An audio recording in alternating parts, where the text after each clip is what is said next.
Hi everyone, I'm Liz and welcome to the Milk and Honey YouTube channel. In today's video, I will be walking you through how to make a Starburst toiletry bag. This bag is approximately 8 inches wide by 9 inches tall and 3 inches deep. I like it because I can put in my makeup and skincare products that are nice and tall, like this bottle here, and everything fits really nicely and I have lots of space. The bag is also fully lined, so you don't have to worry about things leaking, and if it does, it is very easy to wash. It features a quilt block that I call Starburst, which is based off a traditional blueberry pie block. Now, if you don't like this block, that's totally okay. You can use any unfinished 6.5 inch quilt block for this pattern. Now, this pattern is going to be broken up into 2 parts. The first will be making the Starburst block, and the second will be assembling the bag. So if you have a block already, you can go ahead and skip using the chapters in the description. I will have all the materials listed in the description as well, but if you prefer a physical copy or would like to support me, I have a written PDF version on my Etsy, which will also be linked in the description. Let's get started. For materials, you're going to need 3 different prints, a background fabric, and then 2 contrasting colors. Since there are a lot of pieces in this project, I opted to label them alphabetically. So in this video, I will refer to the pieces according to their assigned letter in the description. For materials, we will start with color 1. Now I will break up the pieces for the pieces that you'll need for the quilt block and then the pieces that you will need for the rest of the project if you decide that you want to use a different center block. Now for the center block, this will be pieces A through D. You will need 4 1.5 inch by 1.5 inch pieces for the corner block, which will be piece A. You'll also need 1 2.5 by 2.5 inch square for the star's center, which is piece B. You'll need 1 3.25 by 3.25 inch square, which will be for the flying geese, one of the sets. This will be piece C. And then you'll need 1 4 inch by 4 inch square, which will be for the half square triangles, and that is piece D. Now for the pieces to make the rest of the pouch. For the left and right borders, you're going to need 2 2 inch by 11 inch strips. This is piece E. For the top border, you will need 1 6.5 by 2 inch piece, which is F. Then you will need for the bottom border a 6.5 inch by 3.5 inch piece, which we will label G. Now H is fairly large, so this is going to be the background fabric and the lining for the pouch, and these measure 9.5 inches by 11 inches. And this is piece H. And finally, for color 1, you are going to need 1 piece that measures 2.25 by the width of your zipper, and this is going to be piece I.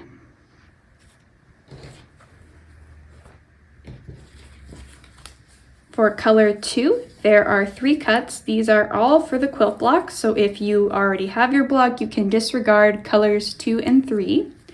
So for color 2, you're going to need 4 pieces that measure 1 by 1.5 inches. These are going to be your corner blocks, and we are going to label them J. You're going to need 4 pieces that measure 2 inches by 2 inches. This will be for the flying geese, and it's labeled K. And finally, you'll need 1 piece that measures 4 inches by 4 inches, and this will be for the half square triangles, and this is piece L. For color 3, you will need 1 square that measures 3.25 inch by 3.25 inch. This is piece M. And you're going to need 4 2 by 2 inch squares, which is piece N for the flying geese. You'll need a piece of fusible fleece, 2 of them, that measures 9.5 inches by 11 inches. This is piece O. The final piece that you will need is your zipper, and I am using a number 3 nylon zipper with a zipper pull. If you have a different zipper like a number 5, you can go ahead and use it. Just remember that your width of zipper piece might change if you are changing the size of your zipper, but you can definitely use a different one if you have it. Just make sure that it measures 8 3/4 inch long. Now that all our materials are cut and ready, we can begin with our first sewing step, and this will be making our 4 at a time flying geese. Now I really like this method because it is low trimming. It's supposed to be a no trim, but I find whenever I do it this way, I do need to trim it a little bit, and I think that just has to do with the way I sew my scant 1/4 inch. So I will show you how to make those as well as how to trim them up. So we were going to start with our C piece and our N pieces. So I'm just going to take my pins out of these. So our first step is going to be making some guidelines on these pieces. So I'm just going to put piece C to the side, and we're going to be working on our N pieces, and we're going to take our ruler and a marking pen. And on the wrong side of each of our end pieces, we're going to draw a diagonal line from the top left corner to the bottom right corner. And this is going to be a guide for when we sew. We're just going to do this on all of our pieces. Might be a little hard to see with the color I picked, but that's what it looks like. And we're going to repeat that on all 4 of our pieces.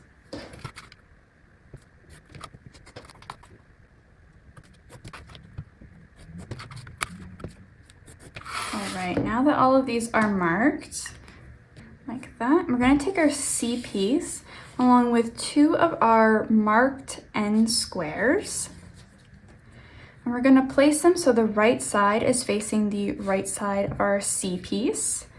And we're going to place one in the bottom left-hand corner, one in the bottom right-hand corner, and the other in the top left-hand corner, aligning the diagonal line that we drew so it continues on to the other piece. If you'd like, you can take a pin just to keep everything in place. You can put 1 or 2 in there. And what you're going to do is take this to your sewing machine, and you're going to sew a 1/4 inch away on both sides of the line that you created. So once it's sewn, it should look something like this, with our pieces connected. And what we're going to do is take our ruler and our rotary cutter, and we're going to cut this block in half on that line that we created. So I like to line up my 1/4 inch seam with my sewn, some of my stitches here, but you can also just cut along the line just like that. And now you have 2 pieces. You'll take this to your iron, and you're going to iron so that the little ears here are pointing out, just like that. And you're going to do that to both of these pieces, making sure that the seam allowance is facing the N pieces. So after they're pressed, it should look something like this. So what we're going to do is just put one of them to the side, and we're going to grab another one of the N pieces that we marked. And again, with right sides facing, we're going to line up the corner edge with the diagonal line on the remaining corner of our C piece, just like this. And again, if you'd like, you can use a pin to secure it. We'll do the same thing on our other piece. Just lining up. And much like before, we're going to take this to the machine and sew a 1/4 inch away from either side of the marked line. So after those 2 pieces are sewn, it should be looking something like this. We're going to, again, take our ruler and a rotary cutter and line it up with that marked line. And we're going to split it in half. And we'll repeat it on this.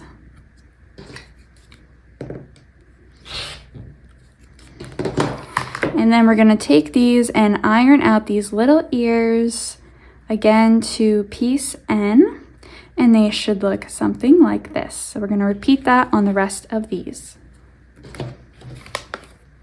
So after they're all pressed, they should be looking something like this. So we're going to repeat this process to make 4 flying geese using pieces M and K, making the markings on the wrong side of the K pieces on and putting them onto the M. So I'm quickly going to do those and I'll just speed up the video for you.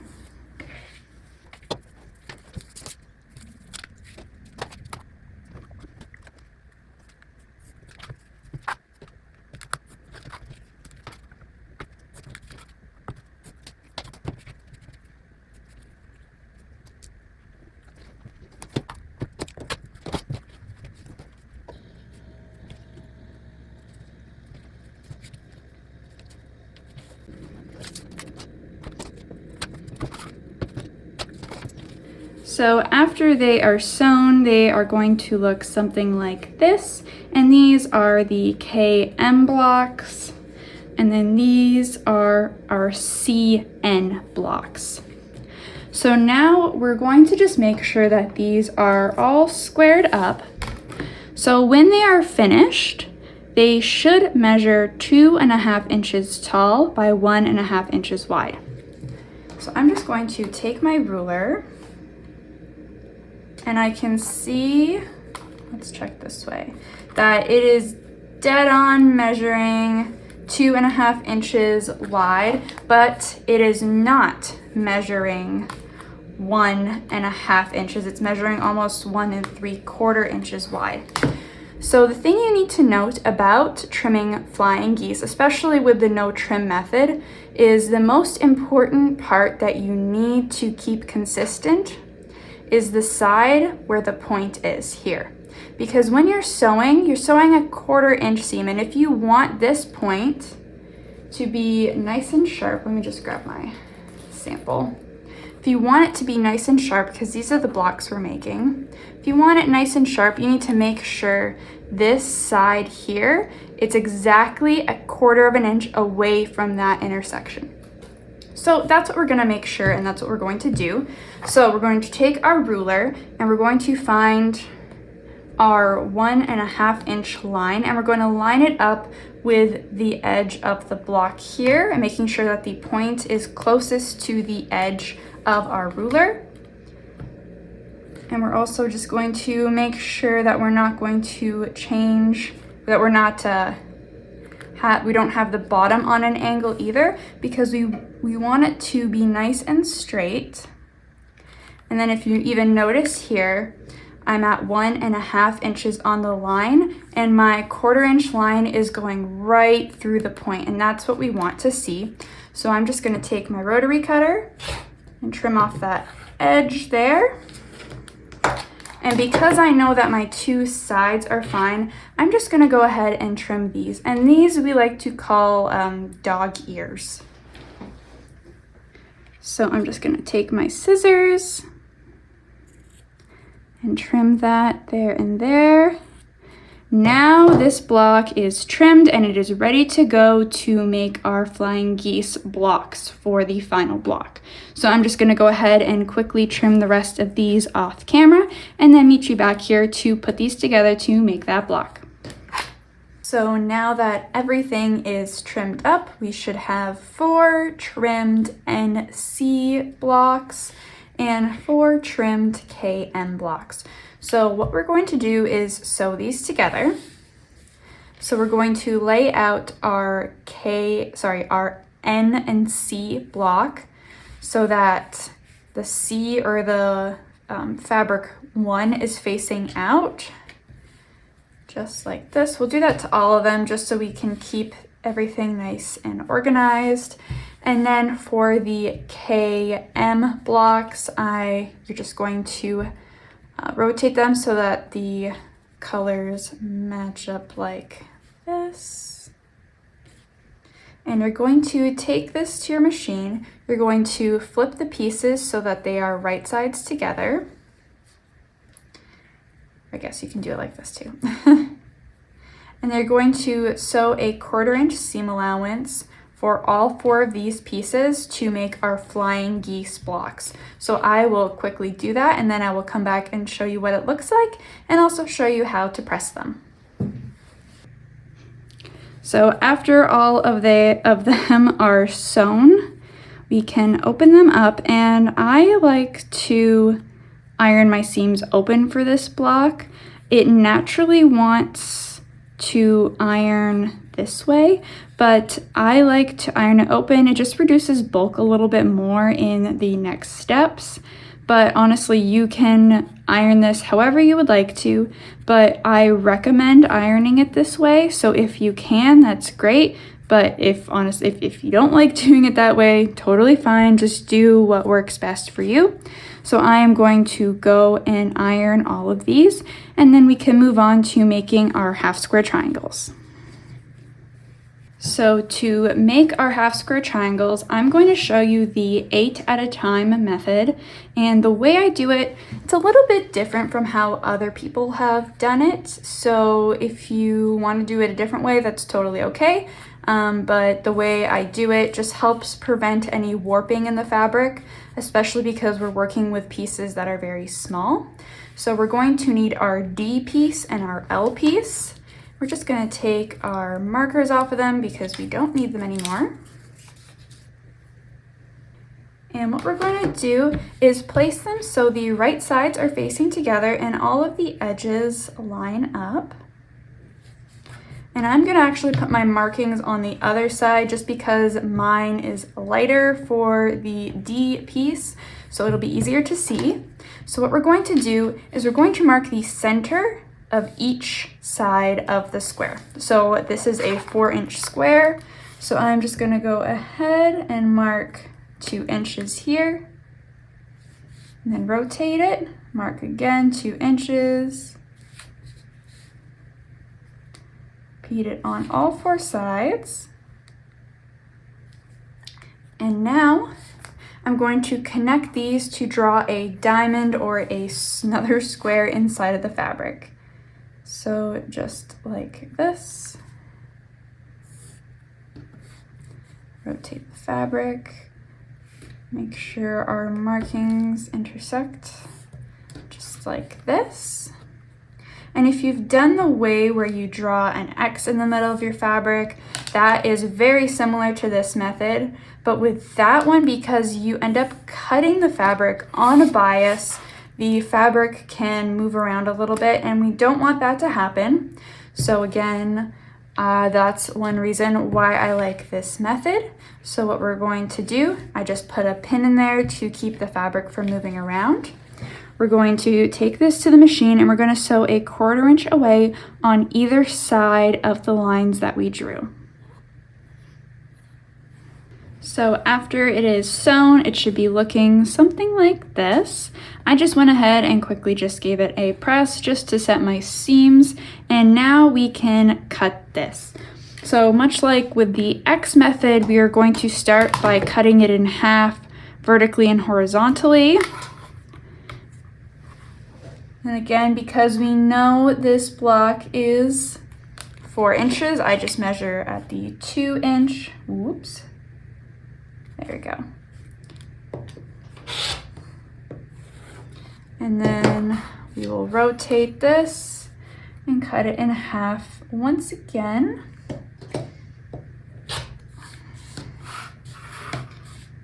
And on this one,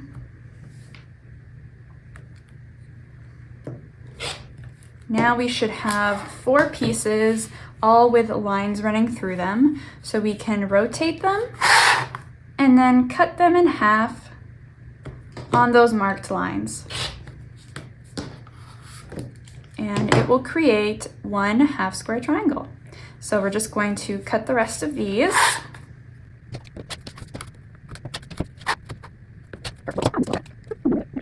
So now that these are cut, we can trim them down. There's a couple different ways you can trim half square triangles.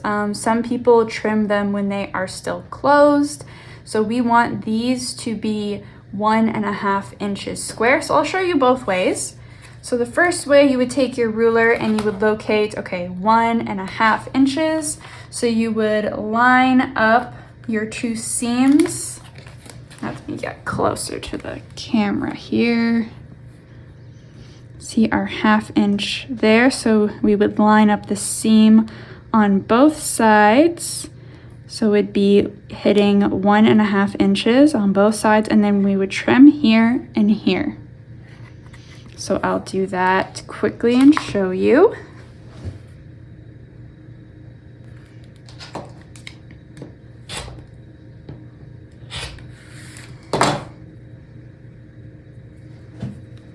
And now when you iron this open, it will be 1.5 inches, and then you can just go ahead, take a pair of scissors and just clip those corners, making sure not to cut the seam. Just like that, and then you can iron this. So much like the other method, trimming it with the block already ironed open to the dark side is fairly similar. So I like to measure and cut mine.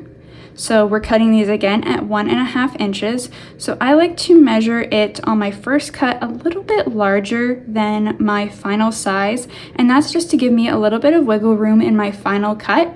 And it also helps me know that I'm lining up my piece with a perfect trimmed corner.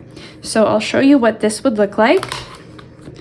So I go in with my first cut, just slightly larger than my final, and it's just a sliver. That's all you really need.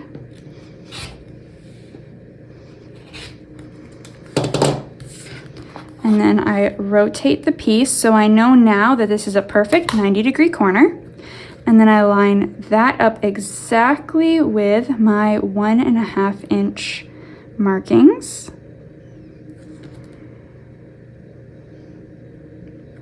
Just like this. And then I can do my final trim. And now I am left with a block that is, a square that is 1.5 by 1.5 inches. And I don't have to worry about trimming any of those ears like I did for the other piece. So I'm just gonna go ahead and trim up the rest of my half square triangles, and then I can show you how we're going to make the corner blocks of our quilt block. Now we're going to move on to creating our corner blocks. So we're going to need our A and J pieces. So I'm just gonna lay them out like this. And our trimmed half square triangles. So to make one block, you're going to need one A piece, one J piece, and 2 half square triangles. And you'll want the colors to align like this. So this is how you're gonna wanna lay them out. And what you're gonna do is place them right sides together. So I like to place the right blocks on top of the left blocks. And then I'll take this to my machine and I will sew these 2 pieces together. So I went ahead and just pressed these to the side in opposite directions, like this. And I used a 1/4 inch seam allowance. So once those are sewn like this, we're going to flip them together. And we're going to nest our seam here. And if you'd like, you can just use a pin to keep it in place. And then you're going to sew a 1/4 inch away from this edge to create one corner block. So with it all put together, it will look something like this. And I just went ahead and pressed my seam open. Again, it's gonna really help reduce our bulk in our finished block. So we're going to repeat this process with the rest of our A, J, and half square triangle pieces to create a total of 4 blocks. So now that all of our blocks are ready, we can start assembling our block. So we're going to lay out our 4 corner pieces that we just made, and we want our background fabric to be pointing outwards to the 4 corners like this, and our colored fabric pointing in. Then we want to take our flying geese pieces, and again we want that background fabric pointing outward and the colored one pointing in. And then our final piece will be our bee piece, and we are going to put it right in the center. So you can see where the block is now. So to sew this together, if you have a preferred way of piecing, you can go right ahead and do that. I'm going to show you my favorite way. So what I like to do is take the center piece and flip it over so that the right sides are matching the left side. And I do that for all 3. And I'm going to take this to the machine starting with the top piece. And I'm going to sew a 1/4 inch away using a 1.8 stitch length. I'm going to sew all the way down. And once I get here, I'm not going to cut my thread. I'm going to put this piece underneath my presser foot and continue sewing down all the way until the end here, and then I'll cut my thread. So I'm going to go do that now, and I'll show you what that looks like. So after it's sewn, it'll look something like this. I know it looks a little bit silly, but we're going to take this to our iron, and we're going to iron it so that the seam is pointing toward the corner block here. The seam is pointed towards the center block, and then again this one with the seam pointed towards the corner block. So I'm just going to quickly press this. So now that it's freshly pressed, I'm just going to turn this over so you can see what I mean about pressing in opposite directions. This is just going to help us nest our seams in a later step. So I'm going to flip this back over. And what we're going to do is, like the first time, we are going to flip our pieces so that the right sides are facing and all the edges align. And we'll take this to our machine, and we're going to sew down these 3 pieces, chain piecing them once again. So now that we got that final row sewn on, I just went ahead and ironed them again in opposite directions, pointing the top one toward the corner, the middle one toward the middle block, and the bottom one to the corner. So now that it is pressed, we can just snip apart. I usually like to snip a row at a time, so I'm just going to snip the first row. And we're going to flip the top over onto the middle. And if you'd like, you can just use a couple pins and nest those seams. And by nesting, we just want it to be nice and tight up to each other, all of those points. So we're going to sew across using a 1/4 inch seam allowance. After it's sewn, it should look something like this. I just went ahead and ironed the seam open. You can iron it to the side, but I prefer to iron it open, so that's what I did. And we're just going to take this last piece, snip those threads, place them right sides together, and we're going to sew down a 1/4 inch and iron it open like we did for the other side. So once it is all sewn and pressed, it will be looking something like this, and it should be measuring right now at 6.5 inches square. So now we can move on to getting this ready to become the front of our pouch. So we're going to take our F piece, and we're going to place the right side facing the top edge of the block, and we're going to sew it down using a 1/4 inch seam allowance. All right, so now that is attached, and I just went ahead and pressed it away from the quilt block. So we're going to take our G piece, and like we did with F, we're going to place it so the right sides are facing together, and we're going to line it with the bottom of our quilt block. And we're going to sew a 1/4 inch away, and then again we're going to press it away from the quilt block. So I have that all pressed. We're going to take our 2 E pieces, and we're going to place them on both sides of the block, just like this. And And we're going to sew down both sides, a 1/4 inch seam allowance, and then press away from the quilt block. Next, we're going to move on to fusing our exterior pieces. So we're going to place our front exterior piece with the right side facing down, and then we're going to take one of our O pieces, which is our fusible fleece, and we're going to put the glue side down.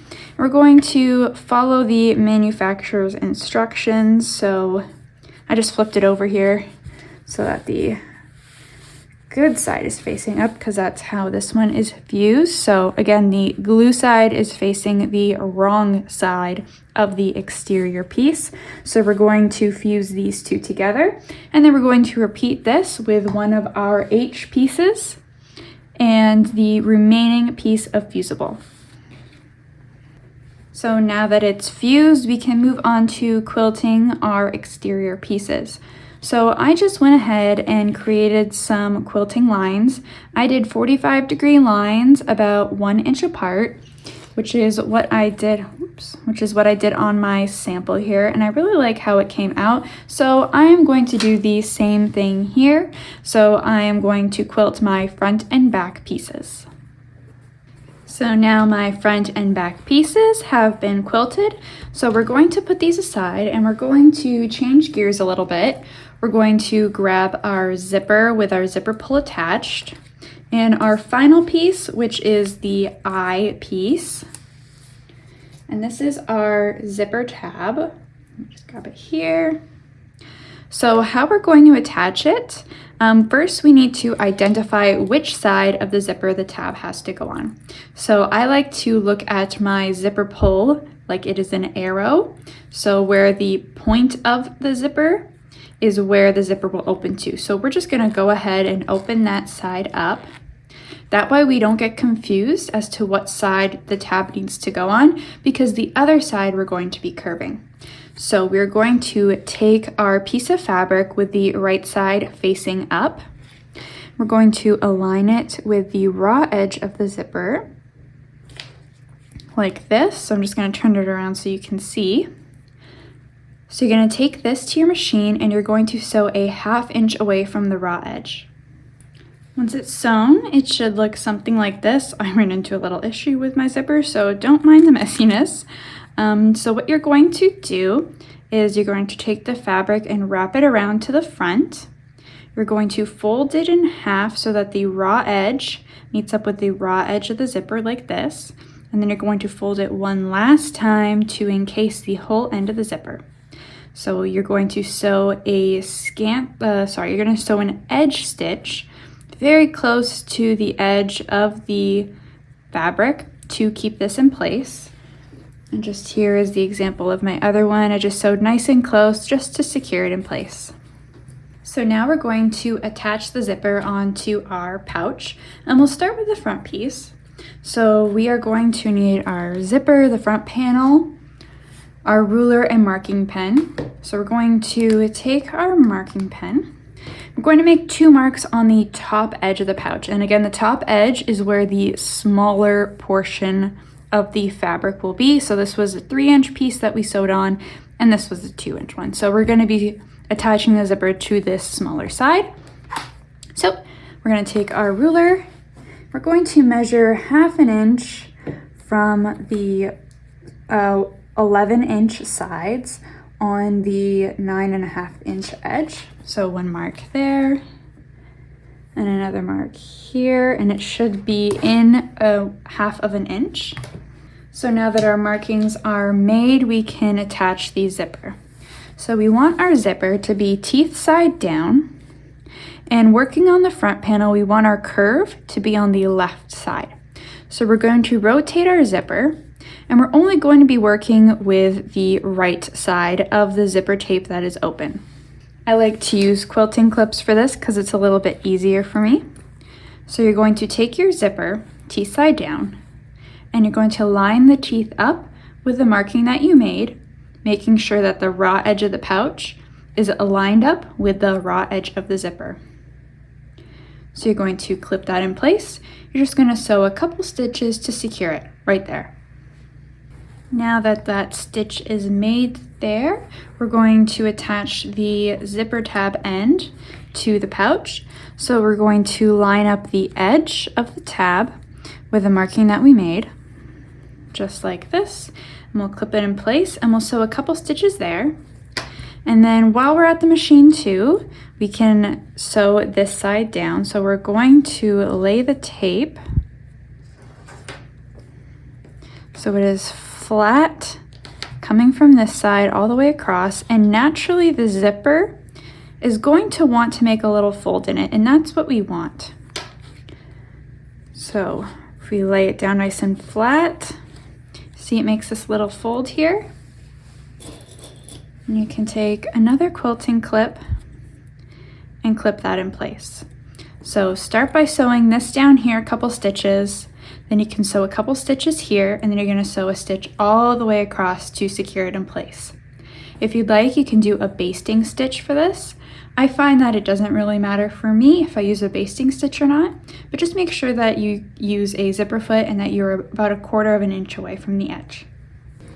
So next we're going to attach one of our H pieces, which is our lining piece. And to do that, we're going to lay our pouch so that the quilted side is facing up. And we're going to layer them together so the lining piece is right sides together with the quilted piece, and you're lining up that 9.5 inch edge. And I'm just going to grab my quilting clips and I'll just clip that in place. And depending on the type of zipper foot you use, you might have to move the zipper pull around. If you have to do that, just leave your needle inside the fabric and you can lift up your presser foot. That way the fabric doesn't move around while you're adjusting the zipper. So you'll take this to your machine and you're going to sew 1/4 inch away from that top edge. After it's sewn, it should be looking something like this. Now we're going to just open it up by taking that lining piece, and we're going to flip it over. And you can just press this seam with your fingers, and you're going to bring it around so that the wrong sides are touching each other, just like this. And then you can take this to your iron and just iron down this seam here. So now that it's pressed, we're going to repeat these same steps to attach and curve the zipper with the back piece. So we're going to line it up.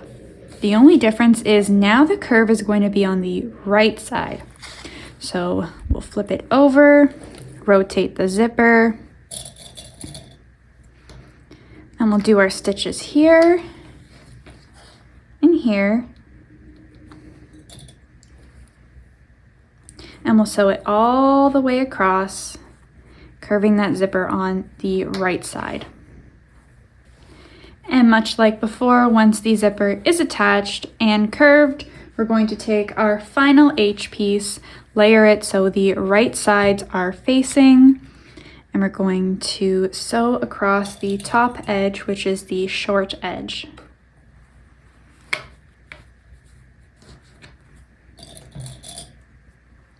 Once it's sewn, we're going to flip it around so that the wrong sides are facing each other, and we're going to give it a good press like we did to the other side.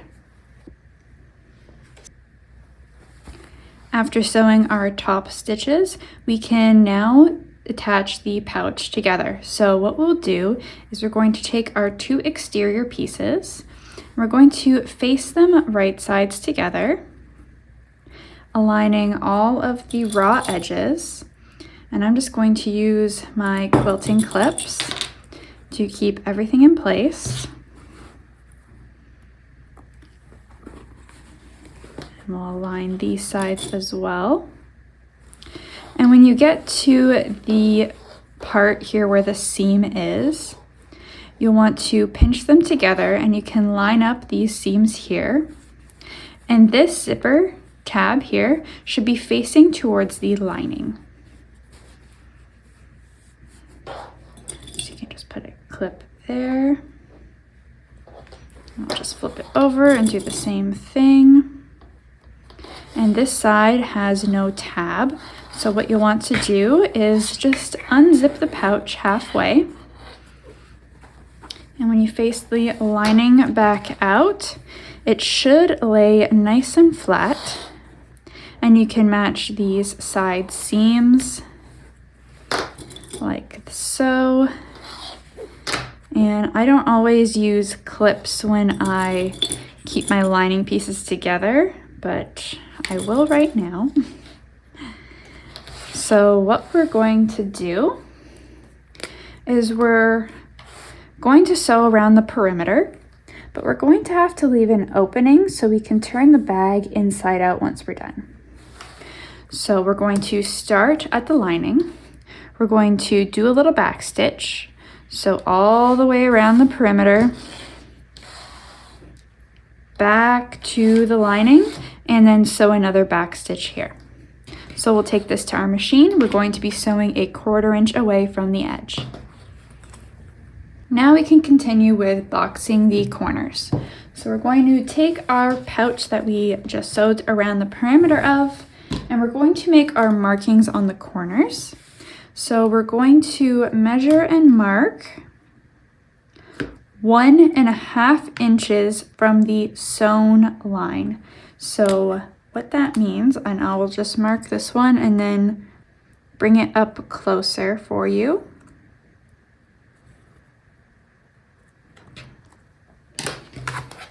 Is I've made my marking here, and it is 1.5 inches from the seam here and from the seam down here. So we'll make that marking, and then I like to make one more mark, and that is a diagonal line that intersects with the corner of the pouch and the corner here of our marked line. And I'll do that on both sides of the pouch and on the back. So we're going to be making a total of 8 markings. So here and here. And then we'll flip the pouch. You can see my Frankenstein batting here because I cut my piece wrong.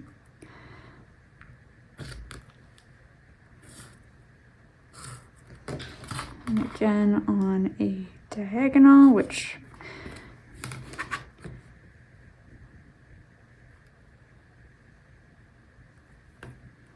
now some people like to cut their box corners before they sew them. I like to sew them first because that gives me more options if I sew it crooked or something doesn't look right. I'm not stuck with my fabric being cut. So to box these, you're going to take your fabric pieces and pull them apart. If you're having trouble with it, you can go through the hole at the bottom that you made. And you're going to lay it so that the seams are in the center. And you're going to want them to go in opposite directions. So one seam's going this way and the other one's going that way. And this is where those diagonal lines that I made come in handy because they should be on the folded edge of your pouch. So just like this, nice and straight and nested, I'm going to put 2 clips in here. And then you're going to sew across this line. You'll repeat that on all 4 corners, making sure that you're sewing across this diagonal line here. I just realized I forgot to mention something important. So I just sewed this side down here. When you're making the boxed corner on the opposite side, you want to make sure that the way you fold your seams, they'll match up with each other. So if I folded this seam to point this way, I want it to follow through and point the same way on the other side. So that way it won't be twisted up like this and then it won't stand perfectly flat. So we want to make sure that this seam here points the same way, and we can just kind of nest this in and then sew across. So your 4 corners should be looking something like this. I've already gone ahead and trimmed the extra fabric off of my lining, and I've just trimmed this back to be about 1/4 inch from the sewn line. So we'll just do that to our exterior quilted pieces. And just be careful, you don't want to trim too much off. So just like this. Now we can turn it inside out. So that's what this hole is for here. So we'll just start by bringing the lining fabric through. And then we'll push the zipper out. Just be careful, you don't want to rip any of the seams that you just finished sewing. Sometimes I will just bring the whole lining through the bag, like this. And then I'll unzip it the whole way. And then I will bring it inside out one last time. Making sure to poke out all my corners. And don't worry if you see this blue pen bleeding through. It's a water-based pen, so it'll erase in water. And I'm just gonna put my hand through the hole, poke out my corners. So the last step is going to be sewing the opening shut that we turn the bag inside out with. Now you can either sew this closed by hand, you can sew it closed by machine. I prefer the look of doing it by hand. If you would like to see how I do it, I did it in one of my previous videos, the basic boxy pouch video. So that's the same way I'm going to do it here. I'm just going to fold those raw edges in about 1/4 inch. I'm going to quickly just take this to the iron, give it a press, then I'm going to sew across the edge here, or I guess I'm going to hand stitch across the edge. The very last step will just be pushing that lining into your pouch. We can zip it up and ta-da! You have your very own Starburst quilted pouch. I love to make sewing content, so if you want to see more, please subscribe to my channel and like this video. All of the materials used in today's project will be available in the description. If there's a project you'd like to learn, or if you have any questions on today's project, please let me know in the comments. I hope you liked today's video, and happy sewing, everybody!